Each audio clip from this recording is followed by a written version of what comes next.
Vijayawada MP Kesineni నానికి భారీ shock ఇచ్చింది టీడీపీ అధిష్టానం. రానున్న ఎన్నికల్లో కేశినేని నానికి ఎంపీ స్థానాన్ని ఇవ్వడం లేదు టీడీపీ నుంచి అంటూ కూడా తేల్చి చెప్పింది. వారి తమ్ముడైనటువంటి కేశినేని చిన్నాకి రానున్న ఎన్నికల్లో టీడీపీ నుంచి విజయవాడ ఎంపీ స్థానాన్ని ఇవ్వబోతున్నట్లుగా నిన్న టీడీపీ అధిష్టానం తేల్చింది. దీంతో ఆయన ఒక మెసేజ్ కూడా సోషల్ మీడియాలో పెట్టినట్లుగా తెలుస్తోంది. ఈ విషయానికి సంబంధించి మనతో మాట్లాడేందుకు ప్రముఖ రాజకీయ విశ్లేషకులు శ్రీనివాసరావు అడుసుమల్లి గారు మనతో ఉన్నారు. ఆయనతో మాట్లాడదాం. సార్ నమస్తే అండి. నమస్కారం అండి. సార్, ఇప్పుడు సిట్టింగ్ ఎంపీ టీడీపీ నుంచి ఎవరైతే ఉన్నారో విజయవాడ ఎంపీ, ఆయనకి రానున్న ఎన్నికల్లో విజయవాడ నుంచి టీడీపీ నుంచి స్థానం ఇవ్వట్లేదు అంటూ కూడా టీడీపీ అధిష్టానం ఆయనకి తేల్చి చెప్పింది. ఆయనకి భారీ షాక్ ఇచ్చింది. దీన్ని ఎలా చూడొచ్చు సార్? నిన్న మొన్నటి వరకు అన్నదమ్ముల మధ్య కొన్ని భేదాభిప్రాయాలు ఉండేవి. 2 రోజుల క్రితం కూడా వాళ్ళిద్దరికి చిన్న విషయంలో గొడవైంది. ఇప్పటి వరకు అసలు విజయవాడ టీడీపీ ఎంపీ స్థానం ఎవరికి దక్కుతుందా అనేది ఉత్కంఠగా మారిన నేపథ్యంలో ఈరోజు టీడీపీ అధిష్టానం అయితే కేశినేని చిన్నా గారికే అంటూ కూడా ఒక క్లారిటీ ఇచ్చేటువంటి ప్రయత్నం చేసింది. ఏంటి సార్, దీన్ని కేశినేని నాని ఎలా తీసుకునే అవకాశం ఉంది అంటే ఏం చెప్తారు సార్? ఇక్కడ సాధారణంగానే ఈ రాజకీయాలు, బెజవాడ రాజకీయాలు కొంచెం ఎప్పుడు కూడా విచిత్రంగా ఉంటాయండి. సార్, కేశినేని నాని గారి పట్ల ఇప్పుడు జరుగుతున్న పరిణామాలలో భిన్నాభిప్రాయాలు వెలువడుతూ ఉన్నాయి. అంటే ఇందులో తెలుగుదేశం పార్టీ అధిష్టానం కూడా ఇన్నాళ్ళు దీన్ని వదిలిపెట్టకుండా ఉండాల్సింది. ఈ వివాదాలు, ఒకళ్ళ మీద ఒకళ్ళ విమర్శలు అనేటువంటివి, కఠిన వ్యాఖ్యలు అనేటువంటి దాదాపు 2-3 ఏళ్ల నుంచి వింటా ఉన్నామండి. కార్పొరేషన్ ఎన్నికలప్పటి నుంచి కూడా తీవ్రంగా ఉన్నాయి. అటువంటిప్పుడు దీన్ని అప్పుడే సరి చేయాల్సింది. మళ్ళీ మధ్యలో కొంచెం సరైనట్టు కనిపించింది. ఏవైనా ఒకటి మాత్రం వాస్తవం అండి, రాజకీయాల్లో ఉన్నప్పుడు, ఒక స్థానంలో ప్రజాప్రతినిధిగా ఉన్నప్పుడు కొంత సమయం, సహనం, ఓర్పు ఉండి తీరాలి ఎవరికైనా సరే. ఇప్పుడు కేశినేని నాని గారు కూడా నోటు దురుసు స్వభావం ఉంది, మాట జాగ్రత్తడైనా. అలాగని చెప్పేసి ఆయన పూర్తిగా తప్పుపట్టలేం. ముక్కుసూటిగా వ్యవహరిస్తాడు. అభివృద్ధి విషయాల్లో ఆయన బాగానే పనిచేసాడు. అక్కడ పార్లమెంట్, విజయవాడ పార్లమెంట్ పరిధిలో ఆయన బాగా పనిచేసాడు, మంచి పేరు తెచ్చుకున్నాడు. అయితే కొన్నిసార్లు ఒక పార్టీ చట్రంలో, అంటే పార్టీ గొడుగులో ఉన్నప్పుడు, పార్టీలో ఉన్నప్పుడు, పార్టీ ఎంపీగా ఉన్నప్పుడు వాళ్ళ నాయకత్వాన్ని ఆయనే గౌరవించినప్పుడు మిగతా వాళ్ళు ఎలా గౌరవిస్తారు? విజయవాడ అంటే నేనే అధిష్టానం, ఇలాంటి మాటలు ఆయన మాట్లాడకుండా ఉండాల్సింది. నెక్స్ట్ ఇంకోటి ఏంటంటే, ఆయనకి ఆయన సోదరుడికి మధ్య విభేదాలు అందరికీ తెలిసిందే.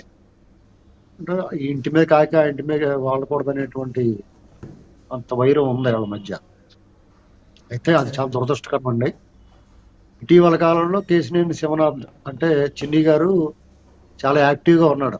2-3 ఏళ్ల నుంచి చాలా యాక్టివ్గా ఉన్నాడు. ఆయన కూడా సేవా కార్యక్రమాలు చేస్తా ఉన్నాడు, ప్రజల్లో నిత్యం తిరుగుతూ ఉన్నాడు.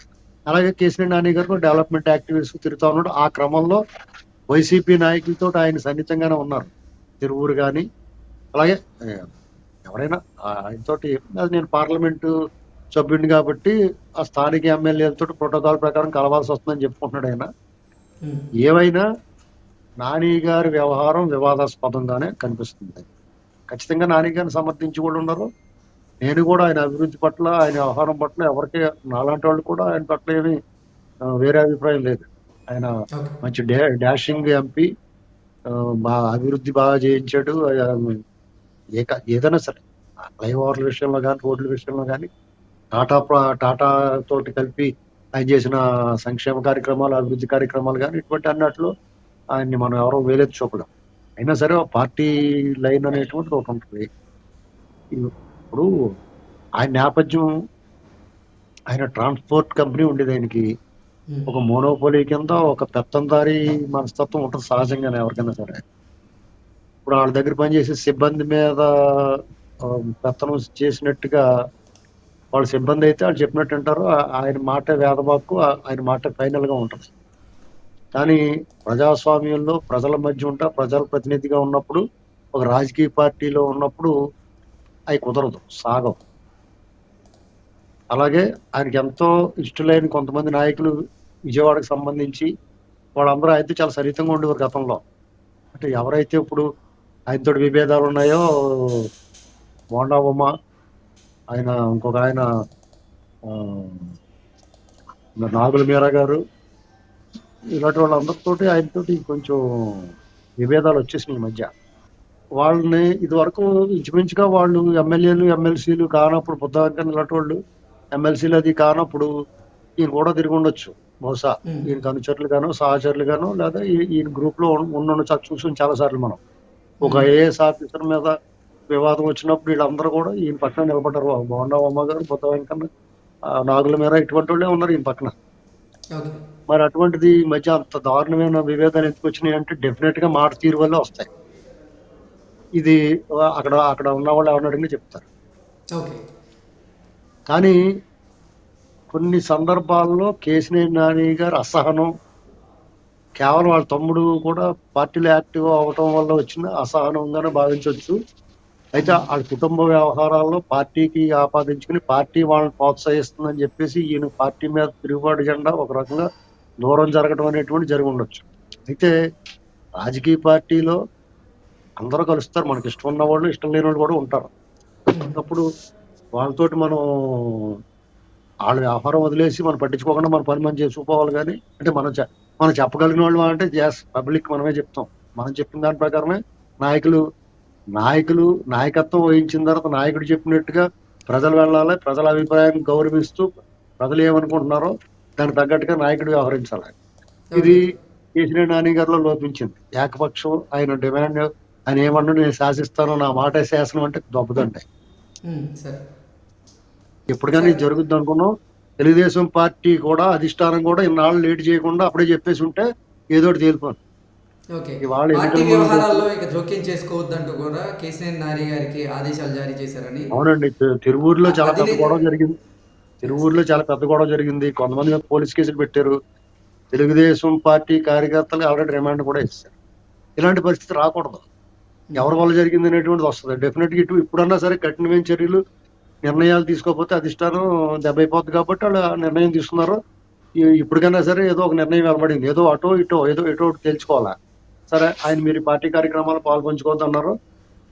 అంతవరకు ఆయన తెచ్చుకోకూడదు. నాని గారు కూడా ఆయన కూడా తెగిదాకా లాగుదాం, అసలు ఏం చేస్తారో చూద్దాం అన్నట్టుగా ఉండి ఉంటుంది ఆయన వ్యవహారం. ఇక్కడ ఆయనకి బీజేపీతో సన్నిహిత సంబంధాలు ఉన్నాయి. ఏమన్నా అంటే నేను కేంద్రం నుంచి నిధులు తీసుకొస్తున్నాను ఇలాంటి మాటలు మాట్లాడతారు. ఏం కాదండి. ఒకవేళ బీజేపీ తోటి ఉన్న సన్నిహిత సంబంధాల వల్ల తెలుగుదేశం పార్టీకి ఏమైనా గౌరవిస్తున్నారా కేంద్ర పెద్దలు? వాళ్ళందరూ కూడా ఎక్కడ ఉంచాలో అక్కడే ఉంచుతున్నారు వీళ్ళని. బీజేపీ తోటి వైరాన్ని అలాగే కొనసాగిస్తున్నారు. అంటీ ముట్టినట్టుగానే వ్యవహరిస్తున్నారు. బెట్టు చేస్తా ఉన్నారు. ఆంధ్రప్రదేశ్ వరకు బీజేపీ అనేటువంటి నథింగ్. రేపొద్దున కేంద్రంలో అధికారంలో ఉంటారో మన నిధులు తెచ్చుకోవాలి, వాళ్ళతో పనులు చేయించుకోవాలి. కాబట్టి వాళ్ళతోటి సఖ్యంగా ఉండాలంటే ఆ అవసరం కూడా ఉండదు. ప్రజాస్వామ్య దేశం పోరాడాలండి. నిధులు రావాలంటే ఎవరు బాబు ఇస్తారు? వాళ్ళు ఎవరి కోసం ఇస్తారు? ఇది కదా పోరాట తత్వం అంటే. బతిమాలి కాళ్ళు పిసికి చేతులు పిసికి తెచ్చుకుందాం నిధులు అంటే తప్పదండి. మిగతా రాష్ట్రాల్లో బీజేపీ అతర ప్రభుత్వాలు లేవా? వాళ్ళకి ఏమైనా ఆగిపోతుందా? ఇది ఆలోచించుకోవాలి. ఏదో నేను అలా కేంద్రంతో సఖ్యంగా ఉంటున్నానన్న ఉద్దేశంతో అప్పాబావ నాటకం కింద ఆళ్ళు ఇళ్ళు కావాలనుకోవడం కరెక్ట్ కాదు. అలాగని చెప్పేసి కేసీఆర్ నాని గారిని మనం ఏం నిందించలేము. ఆయన స్వభావం, ఆయన ఇగో ఉంది.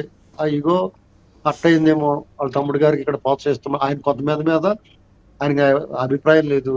దేవినేని ఉమా గారు ఇటువంటి వాళ్ళు అందరూ ఆయన వ్యతిరేకంగా ఉన్నారు. కాబట్టి ఆయన మాట నగ్గట్లేదు. పార్లమెంట్ పరిధిలో ఆయన అనుకున్నది అవ్వట్లేదు. కాబట్టి వాళ్ళకి అగాధం పెరిగిపోయింది. మరి ఆ మధ్యన కొండపల్లి ఎన్నికల్లో అది మరి కేసీఆర్ నాని గారి దగ్గర నుండి గెలిపించాడు. ఆయన తలుచుకుంటే పని అవుద్ది. నిన్న ఈ తిరువురు సభ కూడా అంగరంగ వైభవంగా బ్రహ్మాండంగా జరిపిస్తానని చెప్పి అన్నాడు ఆయన. పార్టీ అధిష్టానం ఇంకా ఆయన వద్దనుకున్నారనేటువంటిది అర్థమవుతుంది. ఈ వివాదాలకి ఇంకెక్కడితో పులి స్టాప్ పెట్టాలనుకుంటున్నారు. కేసీఆర్ నాని గారు కూడా ఒకవేళ మరి ఆయన నిర్ణయాలు ఏమైనా కఠినమైన నిర్ణయాలు వెలువడవచ్చు. ఆయన స్వభావ రీత్యా ఆయన ఏమి మెదలకుండా ఆయన ఆజ్ఞని, అంటే చంద్రబాబు గారి ఆజ్ఞని తూచా తప్పకుండా పాటిస్తానంటూ కూడా కేసీఆర్ నాని గారు ఒక పోస్ట్లో చెబుతున్న నేపథ్యంలో ఏంటి సార్, ఆయన పార్టీలో కొనసాగే అవకాశం కనపడుతోందా, లేదా పార్టీ మారేటువంటి యోచనలో ఏమన్నా ఉన్నారా అంటే ఏం చెప్తారు సార్? ఆయన స్వేచ్ఛాజీవి అండి. ఆయన ఇష్టం వెళ్ళొచ్చు. ఇప్పుడు ఆయన పార్టీలో ఉంటేనే మనుగడ, పార్టీలో లేకపోతే మనుగడ లేకపోవటం ఇలాంటివి ఏమి ఉండవు. ఆయన అవినీతి కార్యక్రమాలు లేదా అడ్డుగోలు వ్యాపారాలు ఏం చేయట్లేదు కాబట్టి ఆయనకి ఏం భయం ఉండదు. ఎవరొచ్చినా ఒకటి ఆయనకి. ఆయనకి ఇప్పుడు నచ్చితే ఉంటాడు పార్టీలో, నచ్చకపోతే విశ్రాంతి తీసుకుంటాడు. డెఫినెట్ గా ఆయన గొడవ ఆయన చూసుకుంటాడు. ఆయనకి ఆ విషయంలో మనం ఆయన ఏలేదు చూపించలేం. డెఫినెట్ గా కేసీఆర్ నాని గారు ఫ్రీ బర్డ్. ఇప్పుడు ఆయన ఓకే. వైసీపీలో గట్టా వెళ్తాడని కొంతమంది ఊహాగానాలు చేస్తున్నారు. ఆ వైసీపీలోకి వెళ్తే ఆయన మా పరపతి పోతుంది. ఓకే. ఆయన ఏమన్నా చేయాలనుకుంటే సైలెంట్ గా కొన్నాళ్ళు మౌనంగా ఉంటే డెఫినెట్ గా మళ్ళీ ఆయన్నే పిలిచి వేరే రకంగా ఆయన బాధ్యతలు అప్పచెప్పొచ్చు పార్టీలో. నేను అనుకుంటున్నాను అలాగా. ఓకే. అంటే ఎంపీ స్థానం ఇవ్వకపోయినా ఒకవేళ టీడీపీ జనసేన కూటమి అధికారంలోకి వస్తే ఆయనకి ఏదో ఒక పోస్ట్ ఇచ్చే అవకాశం ఉంటుంది. పోస్ట్ ఏముందండి, ఆయనకు తగిన గుర్తింపే ఉంటది. ఆయన గుర్తింపు లేని చిన్న చెత్తకే మనిషి ఏం కాదు కదా. అవును. అలాగని చెప్పేసి ఇప్పుడు మీరు అన్నట్టుగా వాళ్ళ తమ్ముడు గారికి ఆ సీట్ ఇవ్వరండి. ఎవరికి ఇస్తారనేటువంటిది ఇంకా నిర్ధారణ కాలేదు. అలాగే వాళ్ళ తమ్ముడు కూడా నాకేమి శివనాథ్ చిన్ని గారు కూడా నాకేమి రాజకీయ పదవుల మీద ఆశ లేదు అని చెప్పాడు స్వయంగా నాతోటే ఒకసారి ఎప్పుడో. ఓకే. చేత ఆయన పార్టీ ఏం ఆదేశిస్తే ఆ పని చేస్తాడు. పార్టీలో ఉన్నప్పుడు పార్టీ ఆదేశాలు పాటించిన వాడినే, పార్టీకి విధేయులుగా ఉన్న వాళ్ళే పార్టీ కూడా గుర్తించి గౌరవిస్తుంది. పార్టీకి అరగంటగా పార్టీ ఆదేశాలను అప్పుడప్పుడు బేఖాతరు చేస్తున్నట్టుగా పరుష పదజాలం వాడితే డెఫినెట్ గా పార్టీ అనేటువంటి క్రమశిక్షణ చర్యలు తీసుకుంటే ఇప్పటికే లేట్ అయిపోయింది అనుకుంటున్నాను నేను.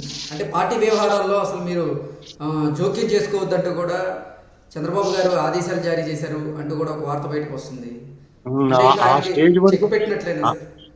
ఆ స్టేజ్ వరకు తెచ్చుకోవడం కేసీఆర్ గారి గారితో తప్పు. చాలా ఓపిక పట్టింది అధిష్టానం అనుకున్నాను. దీన్ని కూడా తప్పు పడుతున్నారు చాలా మంది. ఇన్నాళ్ళు వెయిట్ చేయకూడదు అధిష్టానం, ఈ పాటికి చర్యలు తీసుకోవాలంటున్నారు.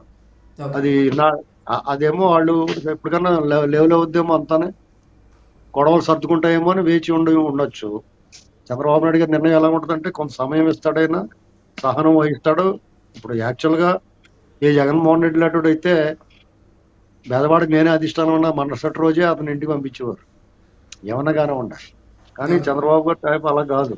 కాబట్టి మనం చంద్రబాబు గారి ఈ విషయంలో తప్పట్లేము. ఎందుకంటే కొంత సమయం ఇస్తారు. మీ మధ్య అయినా సమస్యలు ఏమైనా ఉంటే మీరు సర్దుకోండి అని. సర్దుకున్నప్పుడు తూకం వేసి చూసుకుంటారు ఎవరి వల్ల మేలు ఉంది, ఎవరి వల్ల నష్టం ఉంటుంది. ఈ మాటలకి ఇలాంటి ఆయనకి వ్యతిరేకత ఎలాగ ఉంది, ఏంటి ప్రజల్లో వ్యతిరేకత ఉందో లేదో తెలియదు, కానీ నాయకుల్లో మాత్రం చాలా వ్యతిరేకత ఉంది ఆయనకి. ఓకే. కాబట్టి ఆయన వద్దనుకుని ఉండొచ్చు. ఆయన బాధ్యతల నుంచి తప్పించారు, వద్దనుకునే లేదు, ఆయన బాధ్యతల నుంచి తప్పించారు. రేపు వద్దని వేరే బాధ్యత ఇవ్వచ్చు ఆయన. Okay. Okay sir, thank you so much.